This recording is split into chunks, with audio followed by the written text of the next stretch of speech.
Hello, everyone. Thank you for tuning in. I am JayLee. This is JLeesCorner. This is my review for Braxton Family Values Season 7 finale. Yep, it was only 6 episodes this season. Honey, I guess that's what it was and whatnot. We're going to move on past that, okay? Do not forget to subscribe to my channel to become a whole JayBird. Dun, dun, dun, dun, dun. And all that goodness and stuff and whatnot, okay?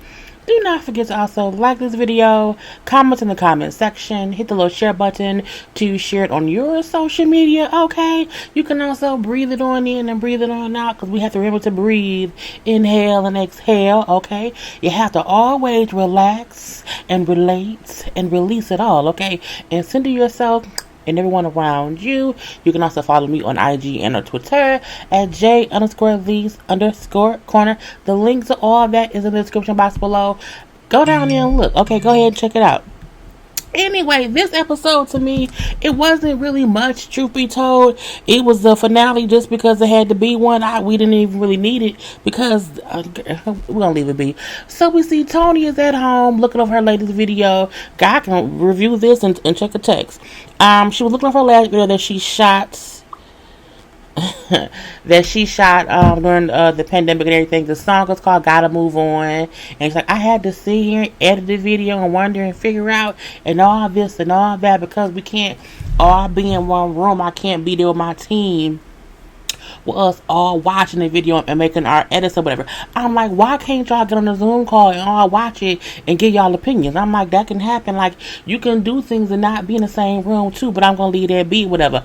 Oh, okay. We then see over at the rental house and whatnot, mommy arrived because Toni say that man who she called her fiance, and I don't believe it, that he had a whole private plane for mommy. I don't believe that either. But again, mommy here to make some food for the sisters or whatever. Toni's on FaceTime like, oh yeah, mommy's jaw surprise. She's the new chef. Okay.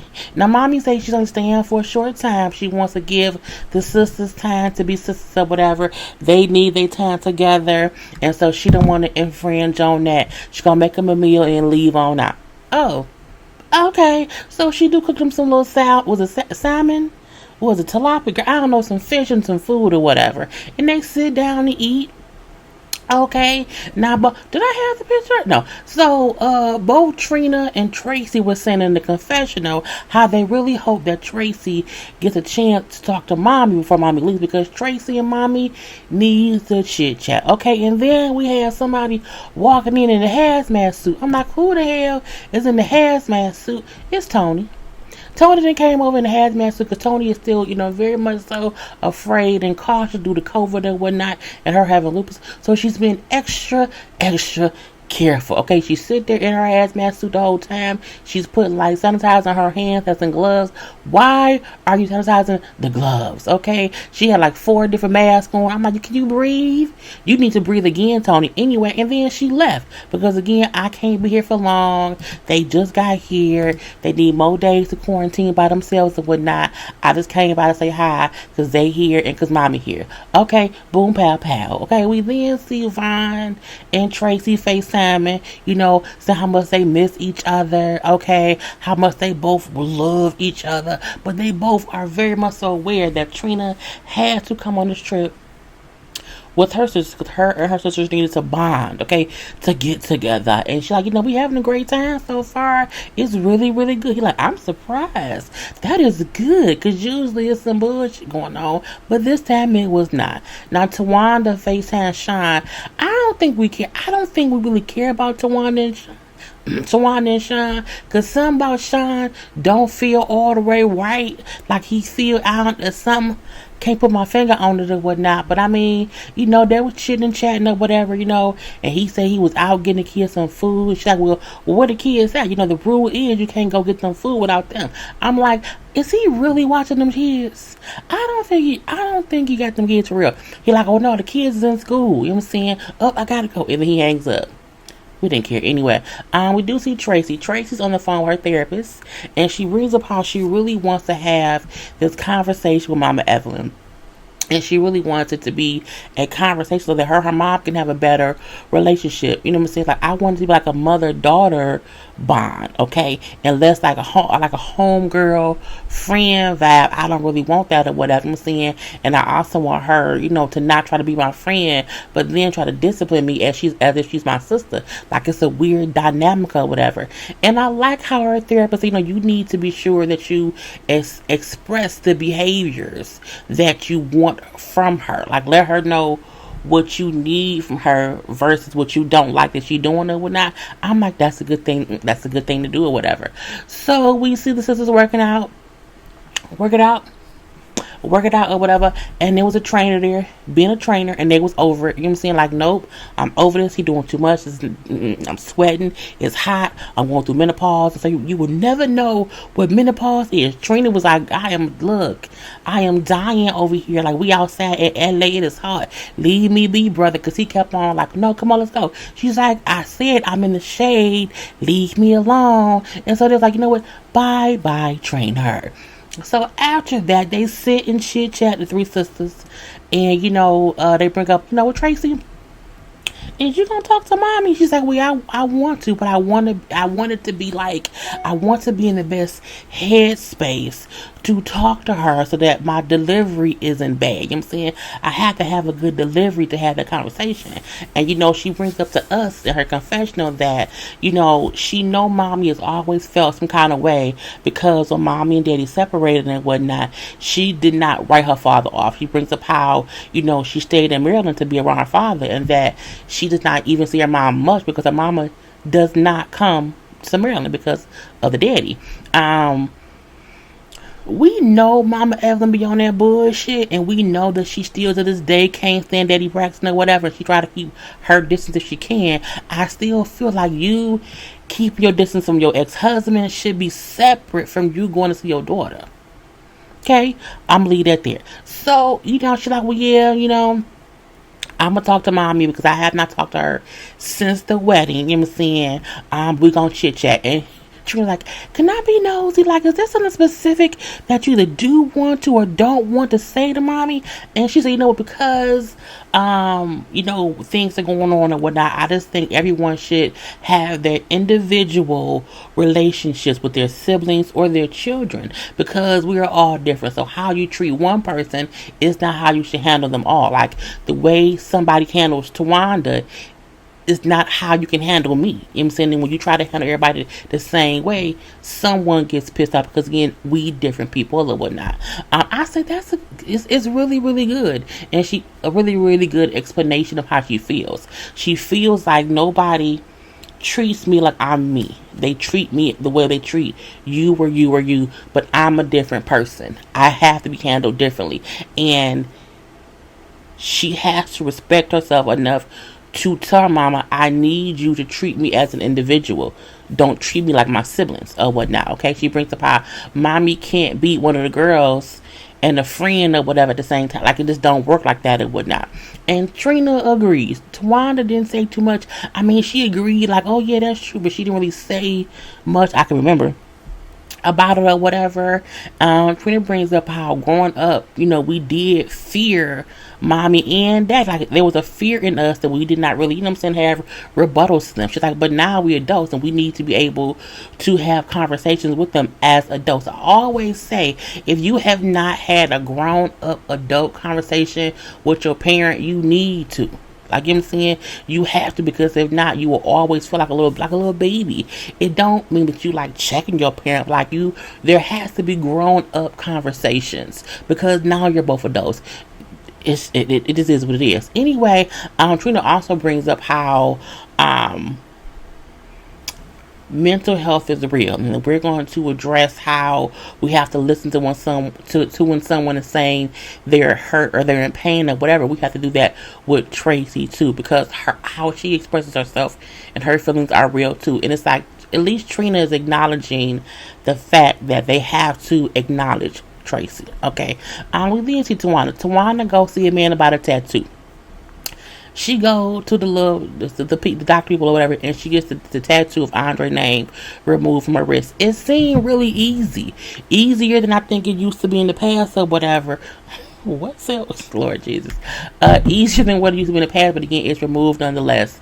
Or at least the first session, I thought tattoo removal took like 2 or 3 sessions, so I think she may have to go, have them lasered again to make it fully disappear, but at least it was lightning at that point in time. So we then see Mommy and Tracy chit chat, okay? They have a whole private talk or whatever, and Mommy brings up how, she also wanted to talk to Tracy, but she was waiting until Tracy was ready to talk. I'm like, that's a good thing, because sometimes when you have to talk to someone, but they're not in the right headspace, it's not wise to talk to them anyway or whatever. So, Tracy, like, Mommy, I'm not a child anymore, and I'm an adult now, whatever, and I feel like, I'm a grandmother now, and at times I want to talk about that kind of stuff, you know what I'm saying? And I feel like on the inside, I'm always screaming that I'm not my sisters. I've changed so much, and I want a connection with you, but I feel like there's this distance between us, you know what I'm saying? And I just want to feel valued by you. And I think when Tracy said that, Mommy was like, well, damn, she don't think I value, even though Mommy is fully aware that there is distance between them two, I don't think she ever felt it was this deep. You know what I'm saying? I think she felt like Tracy just being Tracy. That's just how, I don't think she really felt like, damn, she feels like less than from me, because when she said that, she's like, you're gonna make me cry. You could see the Mommy got emotional or whatever, and she kind of forced herself not to cry. She's like, you are valued. I am so proud of you. You know, it's like you're growing up, it was 6 of y'all, and being a parent, you try to fulfill all of your kids' needs, but sometimes you miss the boat, you know what I'm saying? And because no one's perfect, we're all human or whatever, but, I wish I could have been a grandmother first, because had I been a grandmother first, I would have been a more perfect mother, because a grandchild matures you. And when she said that, I was like, sometimes the grandchildren mature some women, if they still ain't shit or whatever, but I got exactly what she meant, because it lets you see things in a different way as a grandparent. And once you're a grandparent, you done been a parent already, so you can kind of see the mistakes that you made and not want to make those same mistakes in your grandchildren or whatever. And I like how she said to her, like, I am grateful and happy to be your mother, Tracy. You know what I'm saying? I know you would never hurt me, like, on purpose. I know you would never do anything to intentionally cause me any harm, and because I know you love me, you know what I'm saying, and I love you now, and I always have. And I think those are words Tracy always wanted to hear, because like she said, she felt like her mama felt some kind of way over the years about how she, did not kind of abandon the daddy. And even though I feel like Mama E could have been a little bit more emotional, she could have said a little bit more, I still feel like this is a great first step conversation. I also feel like she heard Tracy. I feel like she wasn't like this listening and just said whatever. Because some people talk and they listen to have a rebuttal. And I think she heard exactly what Tracy was saying. And Mommy brings up to us how, for her it was emotional, because she did not know that all these years that Tracy felt that particular way. You know what I'm saying? And had they cleared this up sooner, Tracy would not have been walking around with that pain on her shoulders. You know what I'm saying? Because no one wants their child to be in pain because they feel some kind of way. So we then see, lastly, they are throwing a surprise birthday party dinner for Tony. It's just the sisters, because Mommy then went home or whatever. So we see the 3 sisters, and the theme is Queen, okay, for Tony's birthday party. So it's a theme, and it is Queen, okay. And the 3 sisters, girl, we see Tracy in the red wig, who is Queen Elizabeth. We see Tawanda, who is Cleopatra. And we see Trina, who was Marie Antoinette. Okay, and I'm like, Lord Jesus Christ, I just can't with that. Anyway, this what they was. I mean, you can't blame me if they did that. So I want to put each sister, because I'm gonna leave them sitting around here. But they were sitting around talking and everything, and Tawanda was talking about being in love or whatever, and Trina asked her, if Sean, proposed to you, would you say yes? Like, well, do you know something? She's like, I don't know anything. I'm just asking because I assume, that could be the topic of y'all stuff or whatnot. She's like, well, yeah, if Sean asked me to marry him, I would absolutely say yes. And she then goes on to explain how she has never been as in love in her life as she is with Sean, which is hard because we go like, man, you was married with 2 kids. What happened? No, what? You understand? And she said, it just feels different. I feel the love with him. Like the world looked like everything looked different. Everything feels different. I'm really, really in love. And she said, well, so if you was never in love before, like, well, then why did you say yes? The first time or whatever. And I really wish she would have spoke more, but that's her business. She got to spread her business. But she said, that was a long story, but I will say that I didn't want to fail.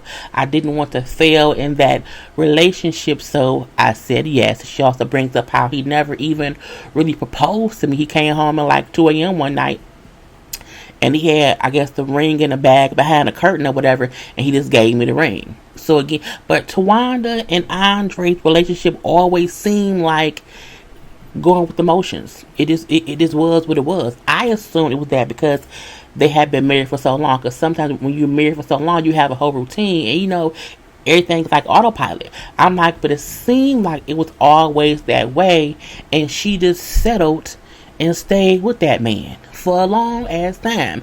And I'm like, I feel like that could be the reason why the divorce took so long, because it was never like a true loving marriage. So when they broke up, it was like, okay, fuck you, and I'm done. And now she's found Sean and she's also in love. That could be the reason why Tawanda comes off so blah, because she's not experienced love in her life, and now that she has, maybe she'll be a better person. I don't know. Now we then see Tony shows up in a goddamn bee suit. Okay, I'm looking like, Tony, girl, I guess she's that way because, again, she has lupus. Now, I completely get that. But sometimes I'll be looking like, Tony, just FaceTime from the corner. Just talk from the door. I don't know what's going on. But at least she showed up to her surprise birthday dinner. They just had some food and some cake and whatnot, and they could not let her blow the candles out. So she had a knife, and she kept just putting the knife on top of the candles. Can't blow because it's COVID. Anyway, they were sitting around chatting, the sisters or whatever. Tony do bring up how it's the first time all the family or all the sisters have not been together because, again, Tamar not there. But again, a good time was had by all or whatnot. So when Tony asked Tracy, how's married life, the newly married life, whatever, it was great. When are you going to get married? And I'm like, yes, Tony, when is you and Birdman? When will we even see you and him together? When will that happen? I don't know. Anyway, she's like, how do you know I'm not married already? Girl, the fuck bye. We barely believe you engaged. Girl. Anyway, they then played some little sex games or whatnot, where they were matching like pictures of stuff with other words and whatnot, and Tawanda having to sit there and explain to Tony what some things was. Honey, when they had to explain what teabagging was, and it was demonstrated what teabagging was hilarious to me. And then when they brought up the Eiffel Tower thing, and she's like, what's Eiffel Tower? And when they kept having to explain it, that's not the Eiffel Tower. And I'm like, that it is. And Tony did not believe that people knew what it was or whatever. I learned about Eiffel Tower because on Scandal, the TV show Scandal, there was an episode where a girl, her sex tape got leaked, and it was her being Eiffel Towered with 2 dudes, and she was like the daughter of some dignitary or whatever. So that's how I found out what it meant. And it just, it's a threesome basically, and it's 2 guys, and the girl was getting hit from the back by one dude, so the one dude is back there, and then the other dude is in front of her, and she giving him head or whatnot, and they just, high-fiving each other, and then she's in the middle because she's the bridge. So, it's like the Eiffel Tower. So, like that. But I knew it was funny to see Tony being so like, what? I can't, what? And then when they asked Tracy if she knew what it was, and then Tawanda, Trina and Tony, demonstrated the thing. She's like, that's London Bridge. I was like, that is not, girl. But this is my thing. This because I have, yeah. So, they was all sitting around or whatever. But anyway, they look foolish.